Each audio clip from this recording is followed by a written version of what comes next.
પડે, એને બાપુને પણ પાખંડી કહેવો પડે વ્યાસપીઠ ઉપરથી અમારા આવડા મોટા સમાજનું અપમાન કરી અને ગમે તેવા શબ્દ બોલે એ કોળી સમાજ ક્યારેય સહન નહીં કરે અને ક્યારેય સાખી નહીં લે। અમારી એવી માંગણી છે કે કોળી સમાજનું અપમાન કરનાર કદાચ સરકારનો મિનિસ્ટર હોય તોય ભલે અને કોઈ કથાકાર હોય તોય ભલે કે કદાચ ગમે તે હોય, આજ પછી ક્યારે પણ અમારા સમાજનું અમે અપમાન સાખી નહીં લઈએ અને અમારી એવી માંગ છે કે અમારા સમાજનું અપમાન કરનાર વ્યક્તિને સજા થવી જ જોઈએ।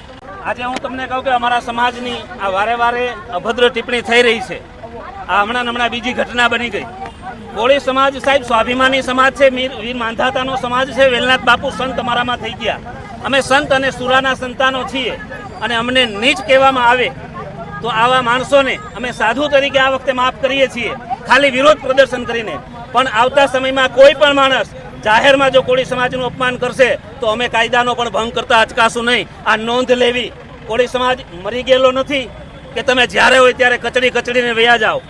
હજી અમારા સમાજની ખુમારી જીવે છે, મરી નથી ગઈ। યાદ રાખે આજથી બધાય કે કોઈ પણ માણસ કોળી સમાજ વિશે ગેરવ્યાજબી ટિપ્પણી કરશે તો એને સાખી લેવામાં નહીં આવે। જય ભારત।